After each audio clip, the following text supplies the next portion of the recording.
Today's lesson is going to be a topic 14 review,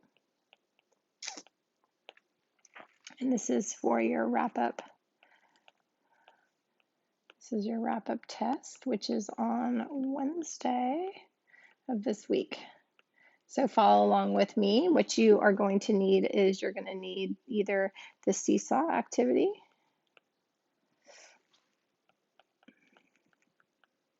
it's already loaded for you, or you can do this on pages 803, 804 in your topic review book.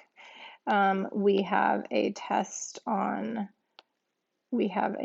coming up on Wednesday, and I'm going to take you through some of the sample problems that you need to know how to do between now and Wednesday. So stay tuned. All right, so you should be right now, we're looking at page 803, and this is if you're on the paper copy, and it is set A. Okay, and if you're on Seesaw, you're right here with me, and it looks just like this. Okay, so let's get started. What I want you to do is I want you to do this along with me, and I'm going to pause for you to work, and then we'll go and finish together. All right, so we're just going to start. This is set A, and it says which ordered pair, which ordered pair names point A? Start at the origin. The x-coordinate is the horizontal distance along the x-axis, right? It's the x-coordinate is here. The y-coordinate is the vertical distance. This is the y-coordinate here, okay? This is some vocabulary that you want to make sure that you just are very familiar with, okay? All right, so it tells us what it is asking us, which ordered pair names point A. So we're going to go over to point A right here, and we can see that if we move to the right, we have to start with the x and 7, and we move on up and 3. So go ahead and write the answer to this question, which ordered pair names point A. Go ahead and pause the video and write it. Okay. You should have gotten and written 7-3. All right, let's move on. And then it says, use the grid to answer these questions. Which point is located at 9, 5? So go ahead and find 9, 5 and indicate which point is there. Go ahead and find which is located at 2, 3. And then you're going to write the ordered pair for point T. And which ordered pair, what is the ordered pair for the origin? Okay, go ahead and fill in your answers and I'll come back and check. All right, boys and girls, this is set B, and I want to just point out that this side of set B is the direction. So I'll just read it to you. In the table, the x-coordinate is in the left column right here, and the y-coordinate is in the right column. Use the table to plot the ordered pairs. Then draw the line to connect the plots. And so they have done this here for you. Okay, there's nothing for you to do here. The next one, this is where you're going to do your work. Remember that you can use a tool such as a ruler to draw a line to connect the points on the graph. Use the table below to plot the ordered pairs, then complete the graph by connecting the points. Many of you forget to connect the points. So go ahead and pause, and I want you to, first of all, you're looking at this table and you're plotting the points here on this coordinate grid. So I would like you to look at the table and go ahead and plot the points, and then pause right now to finish doing that and then check back. Okay, I have plotted my points, and I'm going to go choose a different color, and I'm going to draw a straight line through just like this.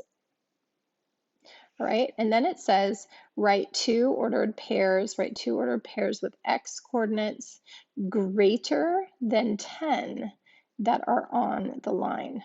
Okay, so we need, like, these are like these mystery coordinates out here, greater than 10, so x coordinates out here. So now this is where we have to go and look at what is the rule or the pattern for this table.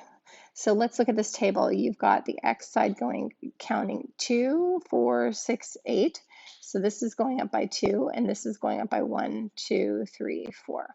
Okay, so what does that mean? That it's each one is double. Okay, so what are two ordered pairs with x coordinates greater than 10 that you could put on the line? And the best thing to do is you just fill in the table with some new numbers. So a number greater than 10, let's just go, how about 12? 12. And so if 8 to 4, 4 is half of 8, we know what would be half of 12.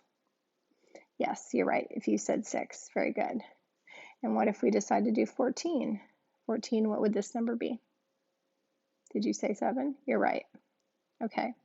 What if I just was like, oh, I'm just going to make a big number, and I've got this giant grid, and I'm going to have my x be 50. What would my y be in this pattern? That's right, 25. So once you know the rule, you can put in any number and figure it out. So write 2 ordered pairs. So I'm going to use 12, comma 6, and I'm also going to plot 14, 7. Okay. All right, so the last problem is a problem-solving reasoning problem that we've been working on so much.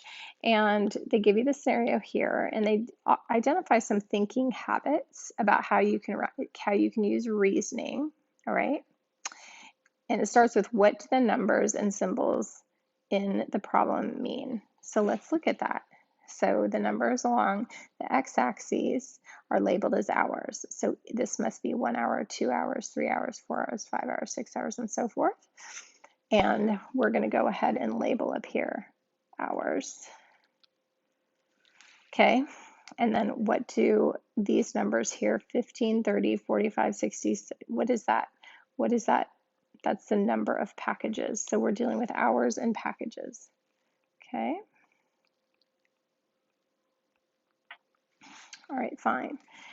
And I always like to look at the scale. Like this particular scale is going up by 1 on the x-axis, and I like to look at the scale here, and this is counting 15, 30, 45, 60. Each one is how many in between? You should have said, hopefully, 15. Okay, the scale is 15 by plus 15, and this scale is plus 1. Just important to note, okay? So we are being asked, what information can help you solve this problem? Well, we've already talked about what we need to solve this problem, right? We know the scale, right? So the scale helps us. We look at the titles, what's going on, that helps us, okay? And we also read the problem. A company uses the graph to show how many packages each truck driver delivers. How many packages will one truck driver deliver in a 7-hour day? Okay, so we know that the truck driver delivers packages.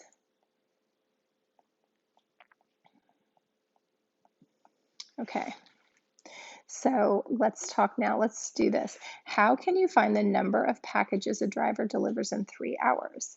Well, what do you think? We can use the scale and go over, this is hours 3, and we go up to where the line is, right here. Let's make a plot right there, 3 here. So in 3 hours, he delivers how many packages? 45, right? So you need to explain what we just did here. Okay, so in words, pause the video and explain how you would find that. Go ahead. So a lot of times you can investigate these problems by doing 1 or 2 plots before filling in the table. But next we're going to fill in this table to help us with for future questions. So let's go ahead and do 1 equals 15, 2 is 30, 3 is 45, 4 is 60, 5 is 75.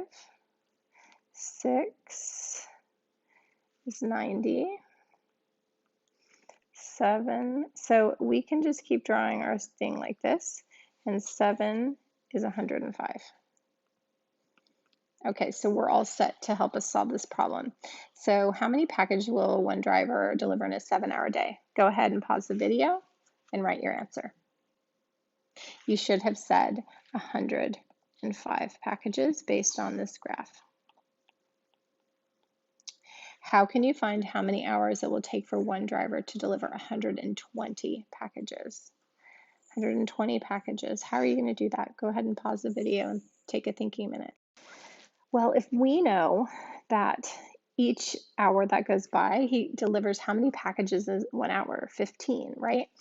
So we want to know how long will it take for one truck driver to deliver 120? Well, we know 7 hours, they get 105. So if we added 15 to 105, that would be 120 packages. So how long will it take? 8 hours.